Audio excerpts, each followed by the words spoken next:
Hi everybody, for today's intense lesson, I'm going to teach you guys how to do a spring. And hopefully you've seen the spring grab tutorial already, which is probably why you're watching the spring. If not, you probably know that the spring is actually a really cool flourish to learn, and I'm going to teach it to you right now. The most important thing about spring to begin with is that a lot of people who I see do springs, they always go like against their tummy, or they go and it's all messy and stuff. So before we start anything at all, you know that the most important thing about a spring is that you got to keep it clean. Like this, see? So that when you end the spring, it's clean. You don't need to like do this and all, because you gotta have that kind of nice ending, the nice and it's done. You want that kind of feel. Now I'm gonna move on to the finger positioning when it comes to doing a spring. Now I think most people when they do springs, they do it on just the flat edges like this. So it's here, and then they just shoot it on the sides.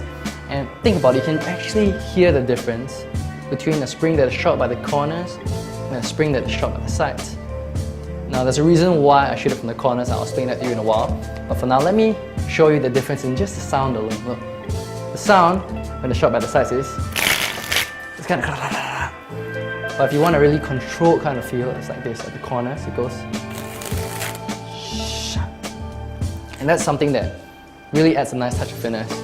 So how do you really shoot it from the corners? I mean, a lot of people think, oh, just go straight to the corners, but you won't get exact stability that you like. So this is how you do it. First of all, contrary to the traditional spring, I don't really use my pinky to shoot and cradle the cuts. A lot of people would use their pinky and then they put the whole hand there. I shift it down a bit and I use my ring finger because it really helps me with the pressure, and my ring finger is stronger than my pinky. So I'm going to show you where it is. Now first of all, this corner here is going to be like that. This is my ring finger, and it's going to be faced here, see? If you notice, it's kind of 1/3 off and 2/3 on the actual side of my deck. And you can see that the corner that I hit is right here. That's how I cradle the cards. You see? And for my thumb, it's slightly different. You can see 1/3 here and 2/3 on the flat. 2/3 on the flat, 1/3 here. So it's here and it's here. And you can see that this really gives me enough support and control. Now the next part is you don't want to have your pinky all like spastic and everything, so kind of keep it clean like this. If you want, you can raise it up a bit for that kind of touch of finesse, and yeah, that's really it. Alright, so let's talk about the pressure when it comes to doing a spring. When I first started out and I first learned the spring, I felt that the cuts were meant to be shot out and like, and that really didn't give it the kind of elegance, grace or control that a spring should have and could have. So instead of applying pressure and just shooting them like this immediately, it's kind of like built up pressure that is released. So it's like this, watch. Instead of straight away, it's built up pressure that is released. So it gives it this very controlled, clean feeling, instead of all over the place. So I'm going to come a bit closer for you guys to kind of take a look at how I apply that pressure and I release it by showing you that my thumb is the one that does all the work. Later in the overview, you can see a clearer picture, but I'm kind of just going to explain to you right now.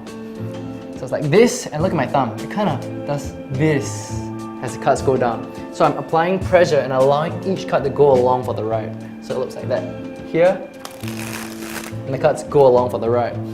Now another important thing to note is that the cuts are not shooting out of my fingers like this, they're shooting out of my thumb. Now, what I first experienced when I first learned the spring was that when I shot the cuts kind of went back like that. You see, it's not really nice. It's like you're shooting yourself. Oh, cool. It has to go down like this. It has to be controlled.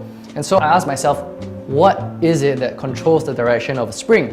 And the idea is where your thumb is pointed. And the answer is where your thumb is pointed. So look, if I wanted the spring to go back, I would do this, right? And look, it's kind of pointing in that direction.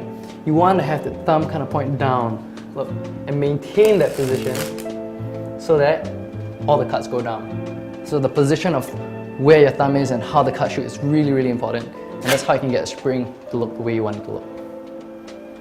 Next part is really about how you receive the cuts. When you shoot the cuts, it's pressure and release. When you receive the cuts, your hand should be in a very open straddle position. So a straddle position would be like this, where index finger is here, the pinky is here. But when you're receiving the cuts, the straddle, a very open style, should kind of feel like this. See, it's a very open position. It's kind of like a cradle where you knew if the cuts dropped, they would fit in perfectly.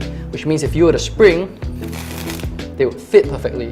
Now it's not tight or anything, but you can see that it fits really well. So the cards kind of have a bit of allowance space to go anywhere, but just like that, and they're perfectly in place. So remember, a really, really important part is how you shoot the cards and how you receive the cards. Once again, like a cradle, this is always behind, kind of slanted to prevent the cards from falling down. So even if my hand is slanted like that, I can still receive the cards. So the key points are, first, your positioning. Remember to keep it clean, so don't shoot it against yourself. Aim where you want to shoot it. Bring your hand, receive it with the correct grip, shoot with the correct grip, but don't shoot anyhow and all over the place. Apply the pressure, release the pressure, keep it clean, have the right sound, and yeah, that's basically it. Now, some people are probably going to ask me, how do I get a spring to get longer? And like, they want to do a spring like longer and everything. So here's some advice on that.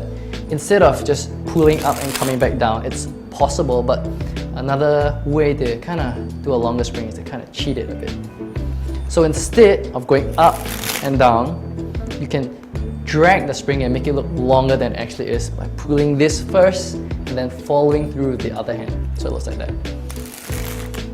So now you have a feeling of a really extended spring, because I think often when we watch a spring, it kind of looks like this and it's done. But what if a spring went, it would have a much greater sense of length and as well as finesse. It has this whole, it's very deliberate. It's not so much like, hey, it's a squirty spring, but more of a, oh, that's a nice spring. So that's it on the spring. I'm going to take you to the overviews with the slow-mos where you can see everything in much clearer detail. So practice well. I'll see you.